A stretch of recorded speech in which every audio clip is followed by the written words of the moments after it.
أما بعد فأعوذ بالله من الشيطان الرجيم.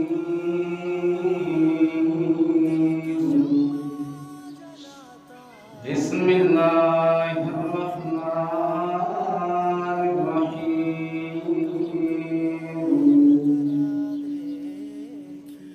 الرحمن على العرش استوى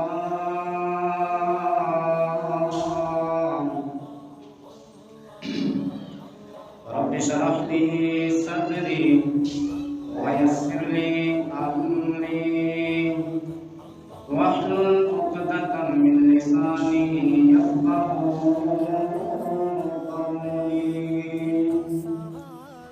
رب زدني علما رب زدني علما.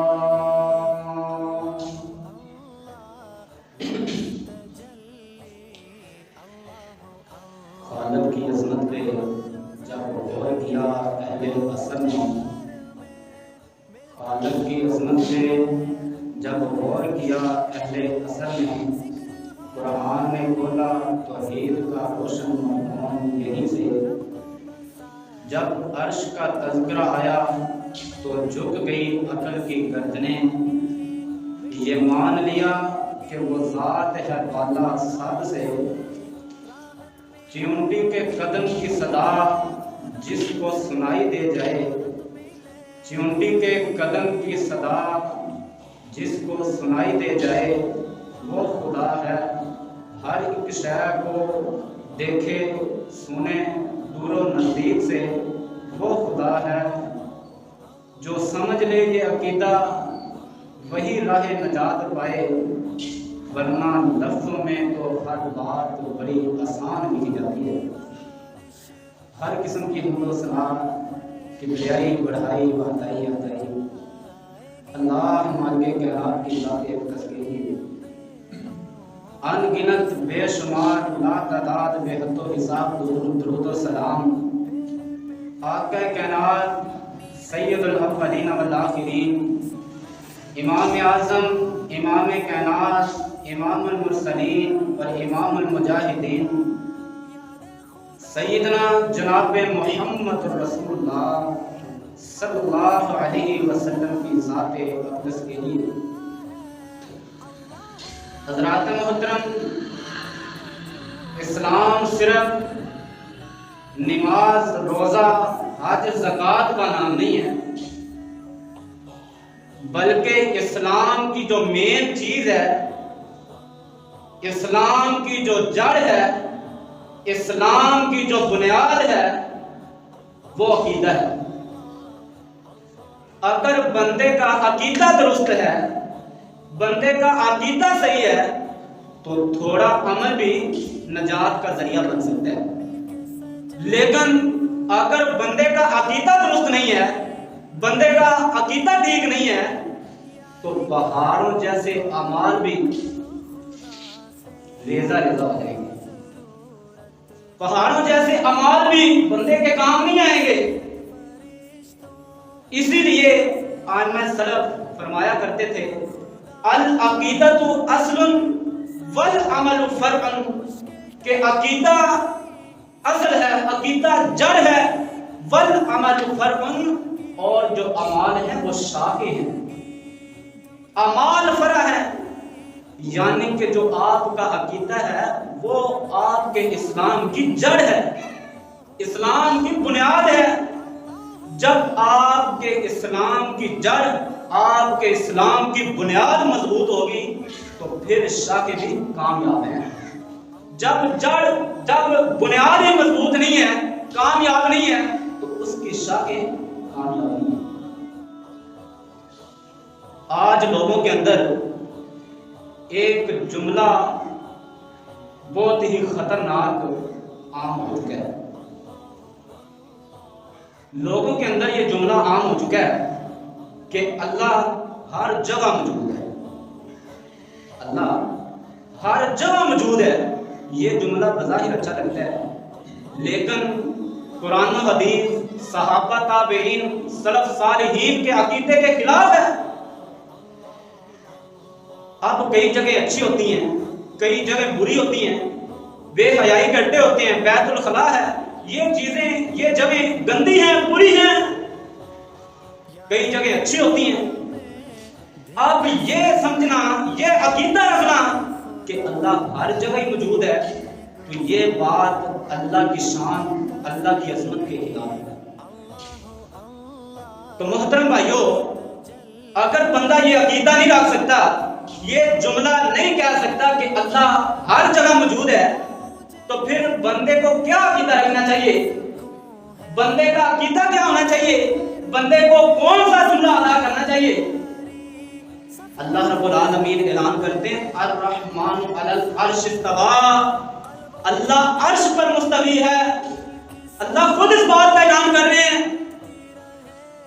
حضرات، اب یہ آیت قرآن کے اندر ایک دفعہ نہیں آئی، دو دفعہ نہیں آئی، تین دفعہ نہیں آئی، چار دفعہ نہیں آئی، پانچ دفعہ نہیں آئی، 6 دفعہ نہیں آئی، بلکہ اللہ رب العالمین قرآن پاک کے اندر اس بات کا بار بار اعلان کر رہے ہیں۔ 7 مرتبہ قرآن کے اندر یہ آیت آئی ہے، اللہ بار بار اس بات کی وضاحت کر رہے ہیں ثم استوى علی العرش، اللہ ہر جگہ موجود نہیں ہے، ثم استوى علی العرش، اللہ عرش پر مستوی ہے۔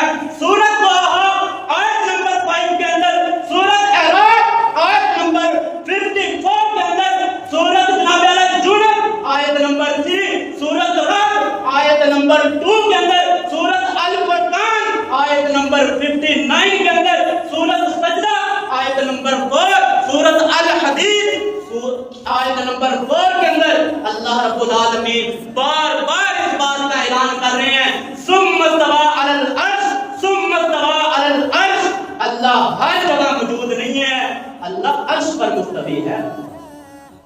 حضرات، اب جن لوگوں کا یہ عقیدہ ہے کہ اللہ ہر جگہ موجود ہے، تو پھر یہ آیت بار بار کیوں اس بات کا اعلان کر رہی ہے؟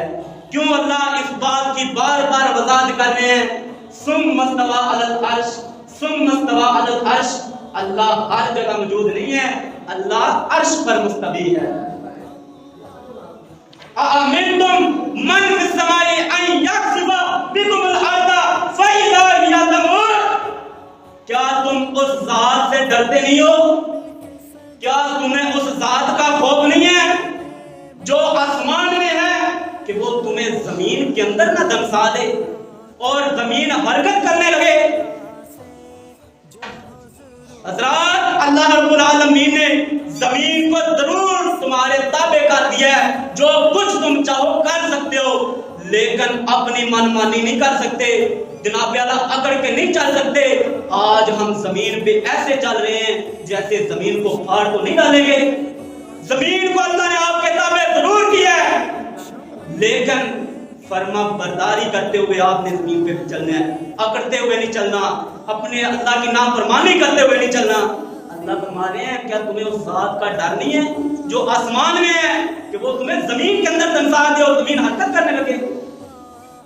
جیسے اللہ نے قارون کو زمین کے اندر دمسا دیا۔ اب اس آیت سے بھی یہ بات واضح ہو رہی ہے، یہ آیت بھی اس بات کا اعلان کر رہی ہے فی السماء، جو ذات آسمان میں ہے۔ واضح ہوگی یہ بات کہ اللہ ہر جگہ موجود نہیں ہے، اللہ آسمان میں ہے، اللہ عرش پر ہے۔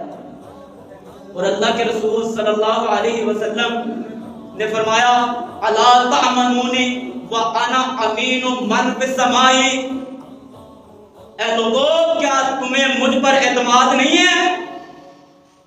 میں اس کا امین ہوں جو ذات آسمان میں ہے، جو ذات آسمان پر ہے۔ اب اس حدیث سے بھی یہ بات واضح ہو رہی ہے، یہ حدیث بھی اس بات کا اعلان کر رہی ہے کہ اللہ ہر جگہ موجود نہیں ہے، اللہ عرش پر ہے، اللہ عرش پر مستوی ہے۔ اگر اللہ ہر جگہ موجود ہوتا تو اللہ کے رسول صلی اللہ علیہ وسلم یہ کبھی نہ کہتے کہ میں اس ذات کا امین ہوں جو ذات آسمان میں ہے۔ اسی طرح حضرت معاویہ بن الحکم سلمی رضی اللہ تعالیٰ عنہ بیان کرتے ہیں کہ میری ایک لونڈی تھی جو میریاں بکریاں چرایا کرتی تھی۔ ایک دن میں اپنی آنکھوں کے ساتھ دیکھ رہا ہوں کہ میرے بکریوں کے ریوڑ میں سے ایک بیڑیا آتا ہے اور میرے بکریوں کے ریوڑ میں سے ایک بکری اٹھا کے چلا جاتا ہے۔ اس بات کا میری لونڈی کو علم ہی نہیں ہے، پتہ ہی نہیں ہے، اس کا دھیان ہی نہیں ہے کہ میری ایک بکری غائب ہو گئی ہے۔ تو مجھے اس بات پہ غصہ آ جاتا ہے، تو میں اپنی لونڈی کو ایک زوردار تھپڑ دے مارتا ہوں۔ لیکن بعد میں مجھے بڑا افسوس ہوتا ہے، بڑی ندامت ہوتی ہے کہ میں نے یہ نہیں کرنا چاہیے تھا، مجھے یہ کرنا نہیں چاہیے تھا، تھپڑ اسے نہیں مارنا چاہیے تھا۔ تو جب مجھے ندامت ہوئی، میں پریشان ہوا، تو میں اللہ کے رسول صلی اللہ علیہ وسلم کی خدمت کے اندر حاضر ہوا، آ کے سارا معاملہ بیان کر دیا۔ اے اللہ کے رسول، میری آنکھوں کے سامنے ایک بھیڑیا آیا اور میری بکری اٹھا کے چلا گیا ہے، مجھے اس بات پہ غصہ آ گیا تو میں نے اپنی لونڈی کو تھپڑ دے مارا ہے، لیکن اب مجھے ندامت ہو رہی ہے، اب مجھے پریشانی ہو رہی ہے کہ مجھے اسے تھپڑ نہیں مارنا چاہیے تھا۔ تو اے اللہ کے رسول، کیا میں اپنی لونڈی کو لاغر کرتا ہوں؟ تو اللہ کے رسول صلی اللہ علیہ وسلم نے فرمایا، اعتنی بہا، اے معاویہ بن حکم سلمی، اس لونڈی کو میرے پاس لے آؤ۔ تو فرماتے ہیں کہ میں اپنی لونڈی کو اللہ کے رسول صلی اللہ علیہ وسلم کی خدمت کے اندر لے کے حاضر ہو گیا۔ تو اللہ کے رسول صلی اللہ علیہ وسلم نے سب سے پہلے جو سوال کیا لونڈی سے، این اللہ، اے لونڈی بتا اللہ کہاں ہے؟ تو لونڈی نے فوراً جواب دیا، فی السماء، اللہ آسمان میں ہے۔ پھر میرے محبوب پیغمبر نے دوسرا سوال کیا، اے لونڈی بتا من انا، میں کون ہوں؟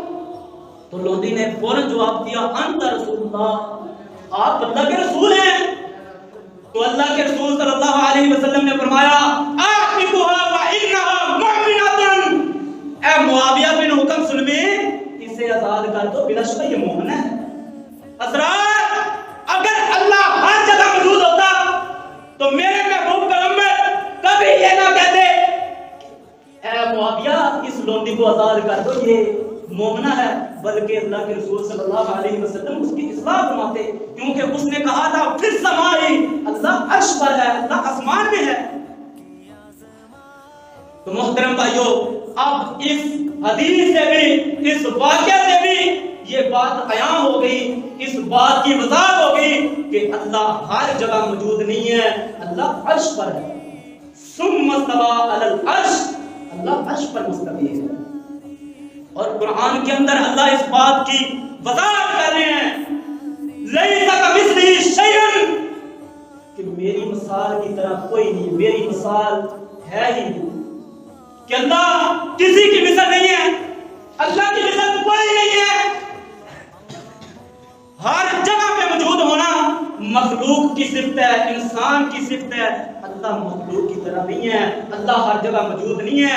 تیرے بے حیائی کے اڈے، بیت الخلا، گندی جگہوں پہ انسان کی صفت ہے، انسان اچھی جگہ پہ بھی ہوتا ہے، انسان گندی جگہ پہ بھی ہوتا ہے، لیکن اللہ ذات کے اعتبار سے ہر جگہ موجود نہیں ہے، اللہ علم و نگرانی کے اعتبار سے ہر جگہ موجود ہے۔ اب ہمارا کیا عقیدہ ہونا چاہیے؟ ہمارا کیا ایمان ہونا چاہیے؟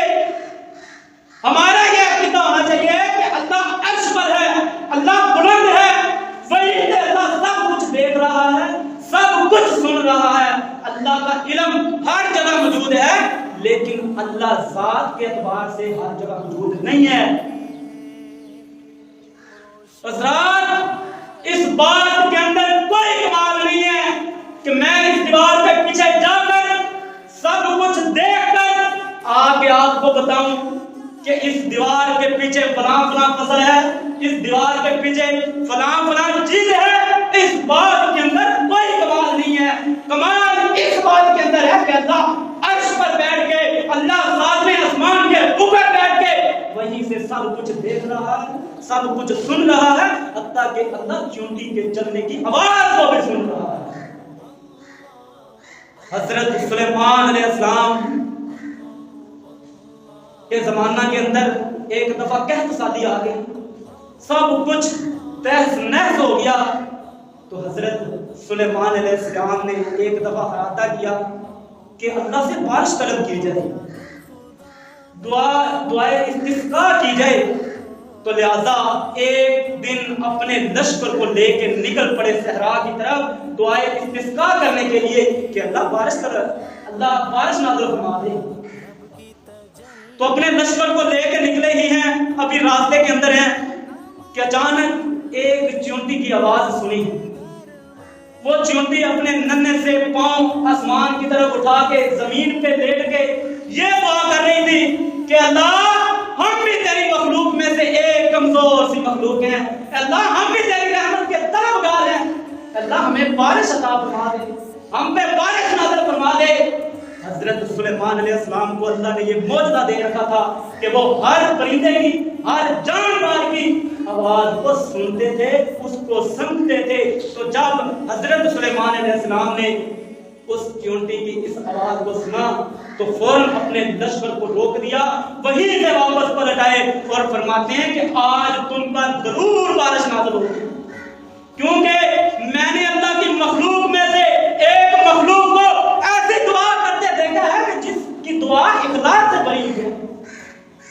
ابھی اپنی قوم کے پاس واپس ہی گئے ہیں کہ اللہ نے بارش نازل فرما دی ہے، بارش ہونے لگی۔ حضرات مسئلہ تو یہ ہے کہ آج ہماری دعاؤں کے اندر اخلاص نہیں رہا، آج ہم دعائیں کرتے ہیں اخلاص نہیں ہے ہمارے ذہنوں کے اندر، ہمارے دماغوں کے اندر دنیا کی سکرین چل رہی ہوتی ہے، دنیا کے معاملات چل رہے ہوتے ہیں اور ہم اللہ سے دعا نہیں کر رہے ہوتے ہیں، دعا کرتے ہیں چند سیکنڈ کے لیے، پھر کہتے ہیں آپ کی دعا کے اندر جب تک اخلاص نہیں ہوگا آپ کی دعا قابل قبول نہیں ہے۔ آپ کو اللہ سے مانگنا پڑے گا اخلاص کے ساتھ، خالص نیت کے ساتھ، تنہائی کے اندر رو کے اللہ سے یہ مانگنا پڑے گا، پھر دیکھنا آپ کی دعائیں قبول ہوتی ہیں۔ اب کئی لوگ اس آیت کو دلیل بناتے ہیں کہ اللہ ذات کے اعتبار سے ہر جگہ موجود ہے، کیونکہ اللہ نے قرآن کے اندر کہا ہے وَهُوَ مَعَكُمْ أَيْنَمَا كُنْتُمْ وَاللَّهُ بِمَا تَعْمَلُونَ بَصِيرٌ۔ اللہ تمہارے ساتھ ہے، أَيْنَمَا كُنْتُمْ، جہاں بھی تم ہو۔ حضرات اس سے مراد علم و نگرانی کے اعتبار سے اللہ ہر جگہ موجود ہے، آپ کے ساتھ ہے علم و نگرانی کے اعتبار سے، ذات کے اعتبار سے یہاں پہ مراد نہیں ہے کہ اللہ ذات کے اعتبار سے آپ کے ساتھ ہے، جیسے ہم ایک دوسرے کے ساتھ ہوتے ہیں، جیسے ہم ایک دوسرے کے ساتھ ہوتے ہیں، اس طرح اللہ ہمارے ساتھ نہیں ہے۔ اللہ کا علم ہر جگہ موجود ہے، اللہ کی نگرانی ہر جگہ موجود ہے، اللہ عرش پر بیٹھ کے سب کچھ دیکھ رہا ہے، سب کچھ سن رہا ہے۔ یہ اس آیت سے یہ مراد ہے، بلکہ اللہ نے آگے خود فرما دیا ہے وَاللَّهُ بِمَا تَعْمَلُونَ بَصِيرٌ، اور اللہ سب کچھ دیکھ رہا ہے، سب کچھ جانتا ہے، جو کچھ تم کرتے ہو، جو کچھ تم کر رہے ہو اللہ دیکھ رہا ہے، اللہ کے علم کے اندر۔ یعنی کہ اللہ عرش پر بیٹھ کے آپ کا سب کچھ، جو کچھ آپ کرتے ہیں دنیا کے اندر، جہاں کہیں بھی ہیں، اللہ کے علم کے اندر ہے، اللہ وہیں سے دیکھ رہا ہے۔ اس آیت سے یہ مراد ہے۔ محترم بھائیو، امام مالک رحمہ اللہ فرماتے ہیں الاستواء معلوم والکیف مجہول والایمان به واجب والسؤال عنہ بدعۃ۔ استواء معلوم ہے کہ اللہ عرش پر مستوی ہے، یہ بات معلوم ہے، لیکن والکیف مجہول، کیفیت مجہول ہے کہ اللہ کیسے عرش پر مستوی ہے، یہ بات اللہ ہی بہتر جانتا ہے۔ کیف، کیسے، کیسے کا سوال ہی پیدا نہیں ہوتا، وہ جیسے اس کی شان کے لائق ہے ویسے ہی وہ عرش پر مستوی ہے۔ والایمان به واجب، اس پر ایمان لانا واجب ہے۔ والسؤال عنہ بدعۃ، اس کے بارے میں سوال کرنا بدعت ہے، گناہ ہے کہ اللہ کیسے عرش پر مستوی ہے، اللہ کیسے عرش پر مستوی ہے۔ امام مالک رحمہ اللہ فرماتے ہیں اس بارے میں سوال کرنا، سوچنا ہی بدعت ہے، گناہ ہے، کیسے کا تو سوال ہی پیدا نہیں ہوتا، اور ایمان لانا واجب ہے کہ اللہ عرش پر مستوی ہے، بس مان لینا چاہیے کہ اللہ عرش پر ہے۔ ہم اللہ کو ویسا ہی مانتے ہیں جیسا اللہ نے خود کو بیان کیا ہے، نہ اس سے ہم اللہ کو بڑھاتے ہیں نہ گھٹاتے ہیں، نہ اس کی کیفیت کو بیان کرتے ہیں اور نہ اس کا انکار کرتے ہیں۔ بس اللہ نے اپنی صفات بیان کر دی ہیں کہ اللہ کا ہاتھ ہے، اللہ کی آنکھ ہے، اللہ کا چہرہ ہے، بس ہے، ہمارا ایمان ہے۔ کیسا ہے؟ انسانوں کی طرح، کسی اور چیز کی طرح نہیں، ہم کیفیت بیان نہیں کرتے، بس اللہ نے کہہ دیا اللہ کا ہاتھ ہے، اللہ کی آنکھ ہے، اللہ کا چہرہ ہے، اللہ کا چہرہ ہے جیسے اس کی شان کے لائق ہے، بس۔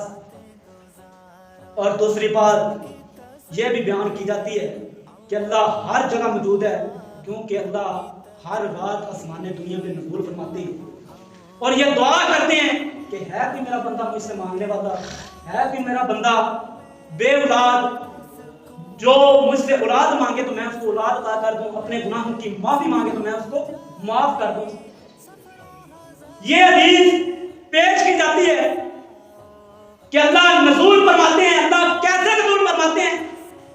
والکیفیت مجہول، کیفیت مجہول ہے، کیسے نزول فرماتے ہیں؟ ہمارا ایمان ہے کہ اللہ ہر رات آسمان دنیا پہ نزول فرماتے ہیں، کیسے کا سوال نہیں پیدا ہوتا، جیسے اس کی شان کے لائق ہے ویسے ہی وہ نزول فرماتے ہیں، چاہے وہ علم کے اعتبار سے نزول فرماتے ہیں، چاہے وہ ذات کے اعتبار سے نزول فرماتے ہیں، اس بات کا ہمیں قطعاً کوئی علم نہیں ہے، ہم کیفیت بیان نہیں کر سکتے، بس ہمارا ایمان ہے کہ نبی صلی اللہ علیہ وسلم نے فرما دیا کہ اللہ ہر رات آسمان دنیا پہ نزول فرماتے ہیں، تو فرماتے ہیں، کیسے فرماتے ہیں؟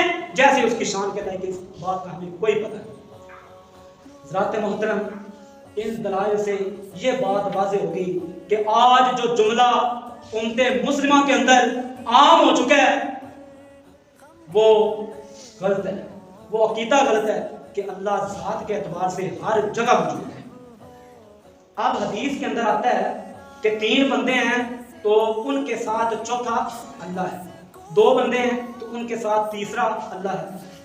علم کے اعتبار سے، ذات کے اعتبار سے نہیں، اللہ کا علم ہر جگہ موجود ہے، اللہ ذات کے اعتبار سے صرف اور صرف عرش پر مستوی ہے۔ اور میں نے پہلے بھی کہا ہے کہ اس بات کے اندر کوئی کمال نہیں ہے کہ ایک بندہ دیکھ کے سب کچھ بتا دے، دیوار کے پیچھے جائے سب کچھ دیکھے پھر آ کے ہمیں بتلا دے کہ دیوار کے پیچھے فلاں فلاں چیز موجود ہے۔ کمال اس بات کے اندر ہے کہ اللہ عرش پر بیٹھ کے دیکھ کے بتا دے کہ فلاں کیا کیا چیز ہے، پوری کائنات کے اندر، پوری دنیا کے اندر۔